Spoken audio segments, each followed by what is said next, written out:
দিল্লির এই বিস্ফোরণের পর এরাজ্য সতর্কতা জারি করা হয়েছে। নজরদারি বাড়ানো হলো দীঘা জগন্নাথ মন্দিরেও।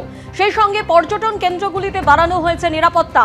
মন্দিরের সিসি ক্যামেরার নজরদারির পাশাপাশি মন্দিরের প্রবেশের মেন গেটে ও ৬ নম্বর গেটে বসানো হয়েছে X ray baggage scanner, metal detector ও স্ক্যানার বসানো হয়েছে প্রত্যেকটি গেটে।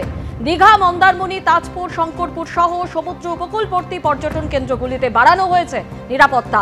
খতিয়ে দেখা হচ্ছে হোটেলে আসা পর্যটকদের কাগজপত্র। জেলা জুড়ে চলছে পুলিশের নাকা চেকিং। প্রত্যেক দিন সিনিয়র অফিসাররা এখানে আসছে, সিকিউরিটি অ্যাসপেক্ট গুলোকে খতিয়ে দেখছে। আমরা এখানে প্রত্যেক এন্ট্রান্সে ডিএফএমডি লাগিয়েছি, ডোর ফ্রেম মেটাল ডিটেক্টর আছে।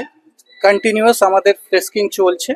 ফ্রেস্কিং ছাড়া এক্স-রে ব্যাগেজ স্ক্যানার দিয়ে আমরা ব্যাগেজগুলোকে স্ক্যান করছি। আপনারা দেখেছেন আমাদের কিউআরটি টিম এখানে আছে, মেন গেটেও ওরা প্লেসড আছে, 24/7 ওরা নজরদারি রাখছে।